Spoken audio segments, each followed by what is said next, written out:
Hey, what is up, everyone? It's Rich. All right, welcome to a new video. More Ariel and Nina. Nina and Ariel, actually, I think is what it's called. I know that's what it's called.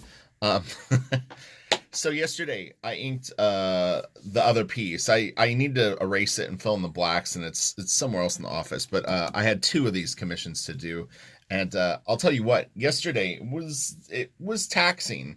It was a lot of feathering and then a lot of hair. I mean, I honestly, and this page is kind of the same way. I will spend literally probably a third of my day inking hair, which is fine, but yeah, I mean, it's like it's a lot of work. So anyway, let me I'm just getting set up, but hopefully everyone's doing good. Thank you guys all for the likes on the video. I really appreciate it.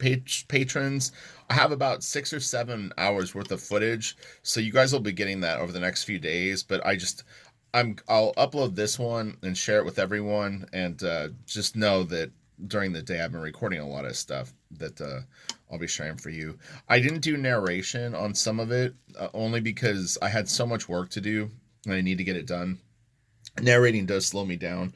So I'm going to refresh my ink. So for people on YouTube, the ink that I switched to recently is the Holbein Super Opaque Black. It's an acrylic ink, and that's it. It's A1734.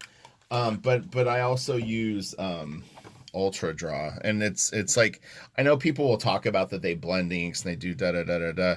I only use this to thin out the acrylic ink, and sometimes I don't. The two bottles that I have of acrylic ink are a little thick. They came that way, and so I needed something that could thin it out a little bit. So this ink is pretty liquidy, and this is just called Ultra Draw. And then I even use water, and this is just dirty ink water. I'll show you just so you know I'm not lying, but this is just what I clean my brush in. Probably a bad idea to do this, but I don't care. I'm a rebel. Do what I want. Make my own rules. That's why I became an artist. So I wouldn't have to fucking do what people want me to do. Although you end up having to do what people want you to do. Even if you self-publish, that's the fantasy, is that you're the boss. You're not the boss. You're always, because there's always responsibilities, but it's nice to have your own responsibilities. But at the same time, I don't mind working. That's the thing, is like, when I tell people that I work like 7 days a week, I mean, I don't know what else I would do. I'm not going to sit and watch TV all day, so I might as well be a prolific artist. I think it's healthy for your skills. So I'm doing the panel borders with an '08 micron. I like the thickness of it, and I sometimes will use. I'll show you another pen. But yeah, for whatever reason, like lately, I've just preferred the '08 for some stuff. You want to make sure that you've got a new one and that it's what I call juicy, meaning that it flows well. This one is okay. I've got a pretty big stack of these. And sorry if I'm talking fast. It's like I want to obviously get the video going, so I'm kind of trying to like rush a little bit. But yeah, so I'll have this done by tonight, hopefully, and then I'll be done with these commissions, and then I just have 2 commissions left, and I can get to get back on Blaster Kid. I had this, I didn't think I was gonna have any free time for like months, and just the second that I think that it's gonna be one thing, stuff always changes. I swear, it's like I almost purposely will drag my feet on stuff, meaning commitments, like work commitments, because it always goes that way. Like you'll go, oh thanks, I appreciate the offer to do this or something, and then something will fall through like that afternoon, and you're like, God, why didn't I just take that? So yeah, there's an unpredictability with in particular inking other people, because you're dealing with someone else's temperament as an artist and their productivity and their professionalism, and it's like a whole cavalcade of things, and it makes it very, very difficult for me to have any kind of like predictable schedule. But I think a lot of jobs are probably like that.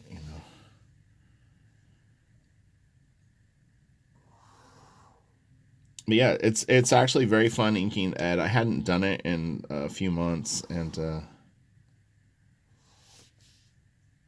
he's really fun to ink. I could have done these panel borders thinner. I'm like looking at them going like, you know what, it would have actually looked cool thin.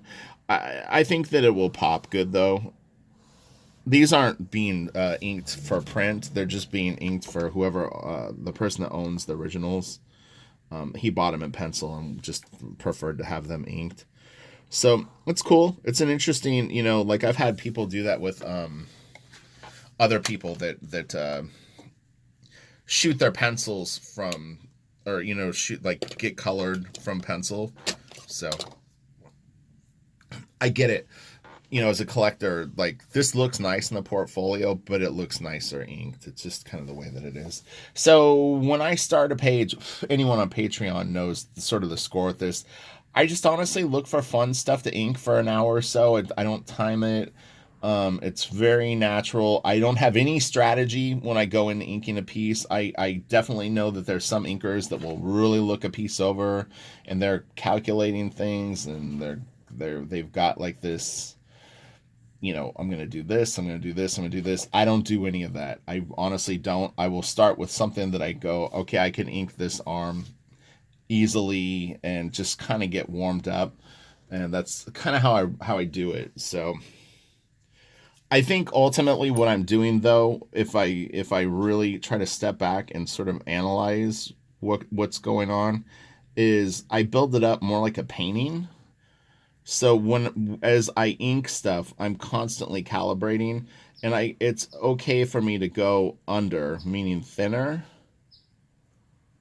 at first, and then I can build it up. Like I'm never gonna paint myself into a corner if I underdo it. If I overdo it right away, then you can't really back out of it. I mean, you can use whiteout, but yeah. So and this paper I'm not a huge fan of. It was one of the things yesterday, although I wasn't narrating the video.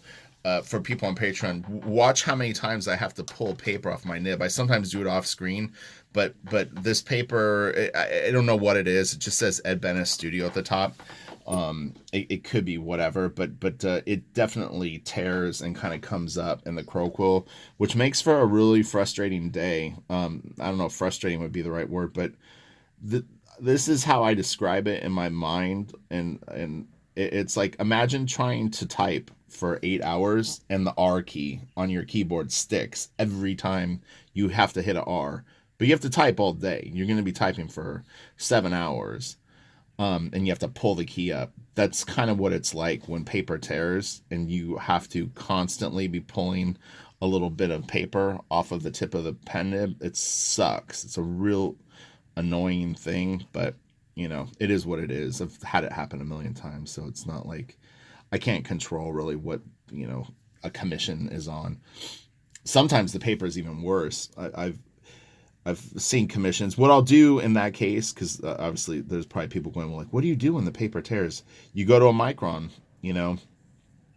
It's the softest pen that you can use on shitty paper, and it'll it won't tear. It's a little slower of a burn. And also, if you're not real good with brush or crow quill, your stuff can look a little flat if you don't know the line that you're sort of trying to create. Because every tool has kind of an inherent sort of look to it. But within that, depending on your experience, you can force a tool to make other lines. Like I can draw stuff. Someone pointed out that I draw the lines a lot. And it's not really anything that I notice doing it, but you know what I mean? It's like I kind of know the look that I want in every area. I've looked at a lot of art and I've done a lot of art, and so that helps. But you know what I mean? Like I know how thick I want that little line underneath the fingernail. I know how thick I want things, or thin or broken. So I'm able to do that with other tools by just sort of drawing the shape that I want. So, and you'll get there. It just, it's not something that's exclusive to me. It's time at the board. I just did a review a few minutes ago, right before I shot this video. It was a busy morning. And I turned in 5 pages of Justice League that I had to do cleanup on and scan them and stuff. And then I did a review, and then I'm doing this. But yeah, I mean, there's so many different styles of inks that you can do.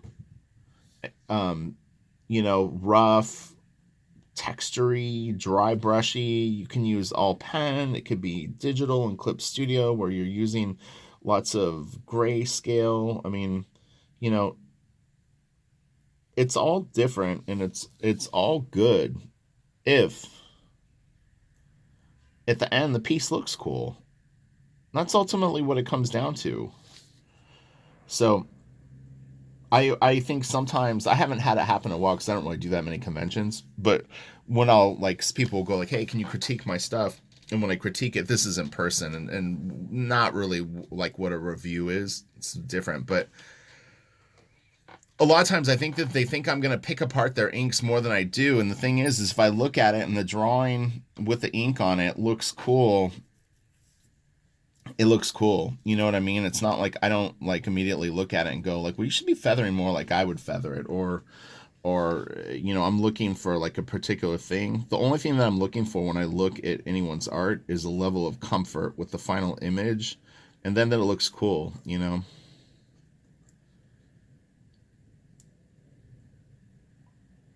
And the other thing I was mentioning to him was that you really need to be mindful of, especially for inking traditionally, that when you scan stuff at 600 DPI, every little thing that you do that's off, you're gonna see it like magnified about 4 times. The 600 DPI scan of this board, if you look at it in Photoshop at 100%, is huge.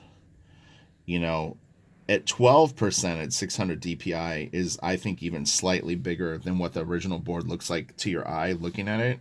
So you have to be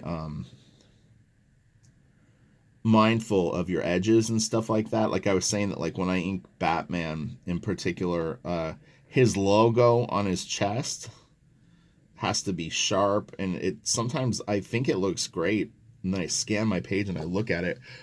Talking about a small logo, like if this was Batman, it had like a little logo like across here. You'd be amazed at like you'll see that there's a dog barking. Sorry. It's funny because I think he's in a car. He's moving way too fast. The sound is traveling way too fast for him to be on land. I think he was just driving by barking at things. He was actually driving. That's the amazing thing. It's the driving dog of my city. But yeah, you want to watch the points of things because when you scan it, you'll realize that shit, like the line was a little off or it's clunky at the end. So I would have never ever thought in a million years that I would have started off with these hands, but they were there. I started working on them. I'm feeling it, and here we are. But you will notice one thing that I do, and I don't always do it, but especially if I'm doing demos, I tend to more. I do finish things when I start an area, and I think that it's important to do that because you need to think of it more like drawing than that you're inking something or putting down a series of techniques. Because although I hop around, I still usually will finish whatever I started. You know, like if I'm going to ink this wristband, I'm going to do it all at once, and I think that helps the stuff look a little more like there's like a harmony to it. But I do a lot of shitty stuff. I mean, honestly, like I've become very, very picky about what I think is good and bad, and I've always been really picky. So it's actually frightening for me to even think that I'm more picky now. But the last 2 years, I've really become sort of like hypercritical of my stuff, which again is frightening to think of. Oh man! But with that, it's like I'm unsatisfied a lot. Like I finish stuff and I go, I don't know. I don't really want to look at that again. And all I can really do is just try better on the next piece. That's kind of the cool thing about art is you always have a new opportunity if you work to improve. But you need to have that like passion for it. So this is the amazing dialogue that you get on Patreon with my videos when I do the dialogue. I generally do, like I said, if I really have a lot of work, I won't do an audio commentary. Like today, once I finish this video, I won't do commentary for the rest of this. But I will shoot a lot more footage of me inking it. This I don't know if I can finish today. I was hoping that I could, but let's see, I'm already getting paper in my nib. Second I start throwing thicker lines, it's like it immediately wants to, the paper starts to kind of melt. Let me see, am I in frame? Yeah, it's a little far away. Sorry. It's not really, I don't really like having the camera right in my face, and the way that I ink, I hunch over the board and really kind of get on top of things, and so it's not that easy to record me at my best. Like it's not how I would normally sit and ink. It was interesting too because I stopped recording at one point yesterday and worked for an hour or two the way that I would normally sit, and I was so much faster. And I work pretty quick, but yeah, when I'm comfortable, oh man, I can fly.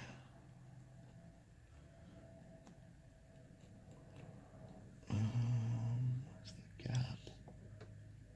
I'm looking at the chain links to just see what's going on. But you know, I'm hitting the edges with a little thicks, little thins, trying to keep it varied. If I see like somewhere where I can maybe put a little break in the line, I might do that just to make the chain look a little interesting. But you know, you don't want to overdo that. Ed throws some pretty tricky like techniques at the art. I don't think that this stuff was intended to ever be inked, and so that even can make it more challenging because it's like he might have just kind of shaded in an area, and then because now the piece is being inked as a commission, I have to kind of like handle that stuff, and you're just like, oh man, okay. It's like taking a value drawing and trying to come up with a strategy for it. Stuff is great though. It's really, really cool. It's super duper talented.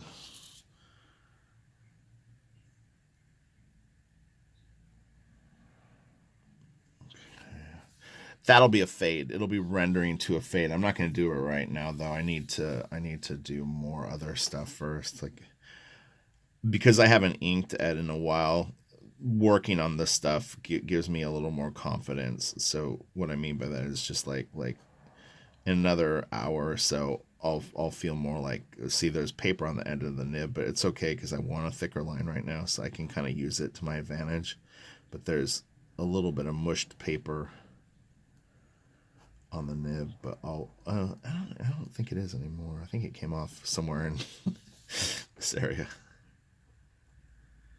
But yeah, if you could do me a favor, definitely hit like on this video, and if you ever want to share one of my videos, I would definitely appreciate it. I'm always trying to grow the channel, even though sometimes I have to take little breaks from YouTube just for multiple reasons, but you know what I mean? It's like I do actually really appreciate it. So, and I generally, if I can't do it that day, I will go through most of the comments on the videos, the most current ones, and try to answer everyone. So I do make a point of doing that. I think that it's like, it's hard to go back to the old videos and do it, but yeah, anything new, you can always ask a question. If you have a question on like an old video, just ask me in the newest video is kind of what I recommend, and then I can see it.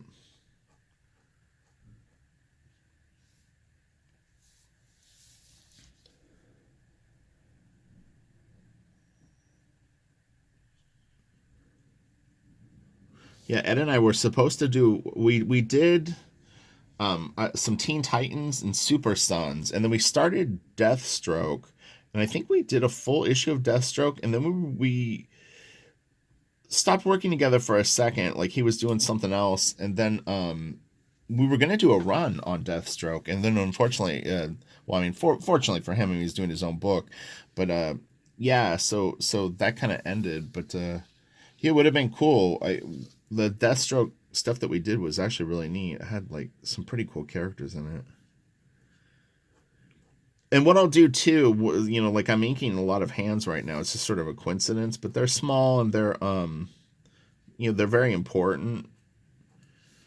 Hands and faces, that's the old saying. But at some point, I probably will actually just go in and like start knocking out all the faces because I don't like to work on a page too long over the original pencils, even with blue line. And not get to the faces, like the little tiny eyes and stuff like that, because that stuff will fade even in blue. And the more black you put down on the page, the more it gets harder to see the tiny details. So once I ink this hand, I may actually go in and ink every single face on this page just to get them all done. And I'll work real methodically on that. Like there's nothing that, like I'll just start at the first panel and go all the way through. I don't have to work that way, but it's like when I get serious about something, it's like it's like you don't baby yourself with it. And I've said this too also. When I'm inking, if I have like say tomorrow I get 10 pages from FedEx of more Doug Monkey Justice League, I work from hard to easiest always.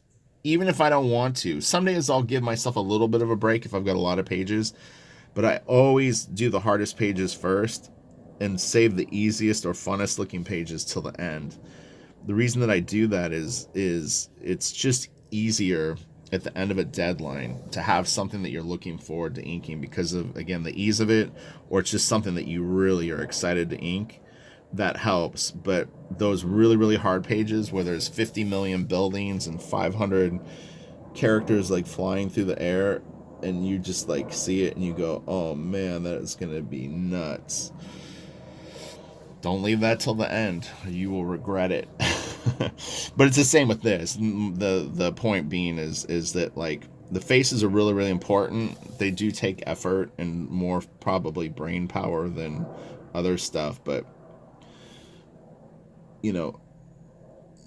they really need to look as good as possible. The other thing I would recommend too, this is something that I try to live by, is never gas out or start rushing. You want to make sure that it's the even flow of energy through the whole page. Now, what that means to you, I mean, it could vary from person to person, but the intensity and the amount of care that I put into the first lines and the last lines should not vary.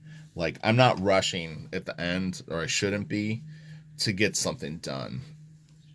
Like, the part I hate the most, honestly, is when the piece is done and the blacks are all filled in, and I have to go in and do a really like tight once over on everything.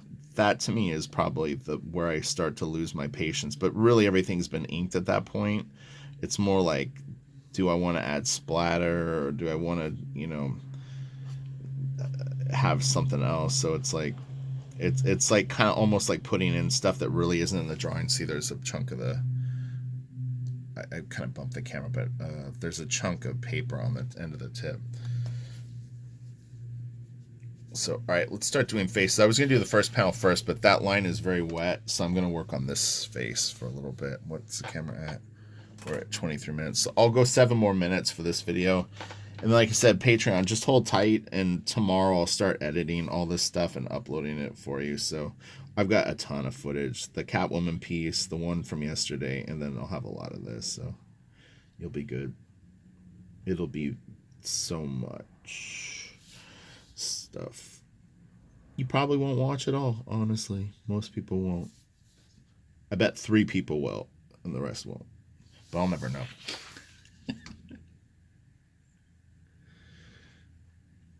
Oh man, last night we'll do a little casual chat now. This will be fun.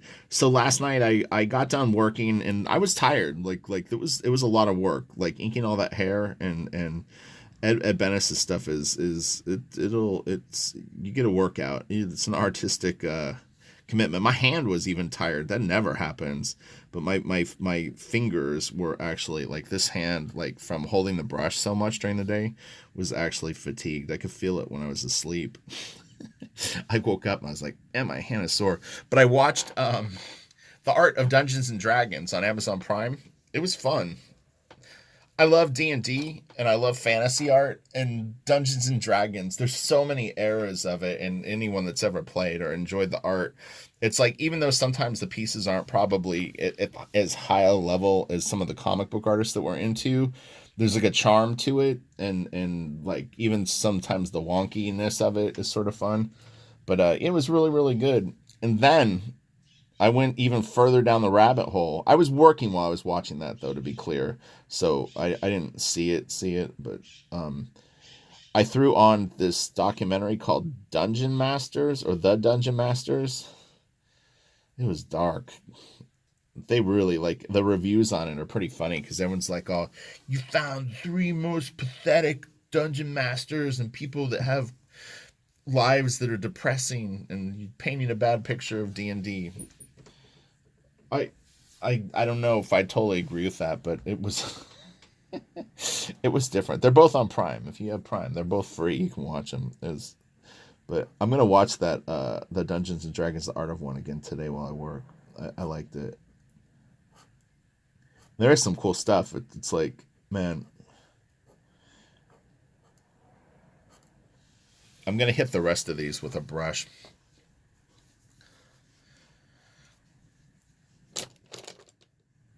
I think it was funny. Like I drifted away from the face. I think I did it because I started talking about like random shit. I'll get back to the face. I swear to God. One sec. The ink is wet right here, though, so I can't right now. So I'm using a brush right now. Winsor Newton Series 7, number 2. I am gonna try some new brushes though. There was a couple of brands that I saw that I wanted to check out. So at some point I'll pick them up and do reviews of them. I've recorded some reviews. I just haven't edited them yet. That's the problem. I mean, honestly, I'll be honest with that stuff. Is if a video needs editing, it's just it's really really like, man, me going back through a folder that I did a month ago or even a few weeks ago and editing the video. I'm too busy to really do it. So there's a ton of stuff coming. It's just like when I'm gonna have time to do it.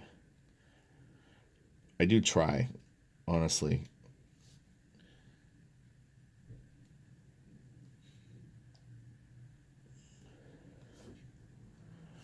So I want to make these a little. That was the other thing. It was interesting with the other piece that I did of Ed's. Just am I in frame? Yeah. The He drew so small on some of it. It was crazy. But it was interesting inking it because it's like I really had to adjust to the fineness of his lines. Like it looked like he was almost using like a .02 like like Pentel pencil or something like that. It was very very thin. Just fine, but it's like if you've been inking something that's a little more meaty and then you have to switch gears like that, you know,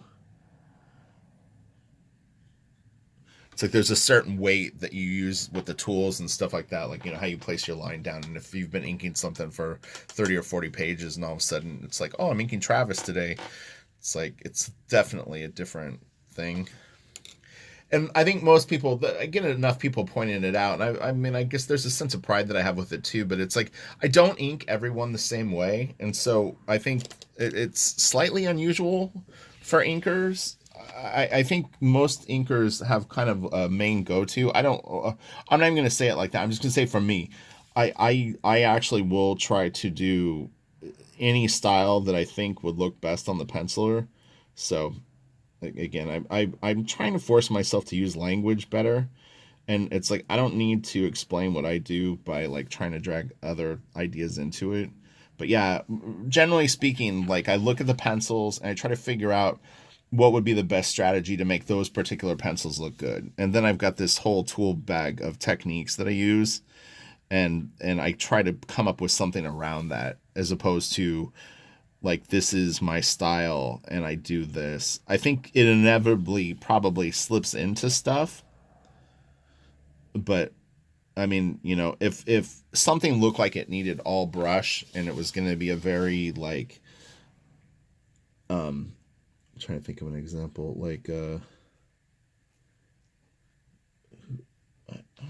Brian Boland or Alan Davis, or I think even Aaron Lopresti has kind of a brushy sort of style. Um, you know what I mean? Like I would switch tools and try to use that. I wouldn't go in and do like a bunch of waggly lines and crazy hatches and stuff like that. So whatever I kind of see in the pencils, I try to bring out. And honestly, like it's sometimes they don't want that. They don't really want that close of. It sounds weird, but sometimes they want more of a finish. You know, like they want you to do a particular thing, and it's like the art is too exposed. If you really kind of more amplify like what the pencils look like they're like, no, no, no, no, don't do that. Do like that inking thing, you know. Hopefully that makes sense. I'm gonna draw through this hair and so that the eyelashes look like consistent, and then I can always throw a little white line through it later. So, all right, I'm going to wrap this up because at 33 minutes, the video will shut off anyway, and I'm not going to edit this thing. So if you want to see more, definitely just come by Patreon, and over the next few days, I'll be uploading a lot of stuff. So there'll be tons of stuff. And all right, have a great day. I will see you all later. Practice. That's all you got to do. If you want to get better, you just have to spend time working on it. That's the key. It sounds very simplistic, but nothing is going to get you better faster than spending quality time doing art. You know, it honestly is that simple. So, all right, best of luck with your work, and I'll talk to you all later. Bye.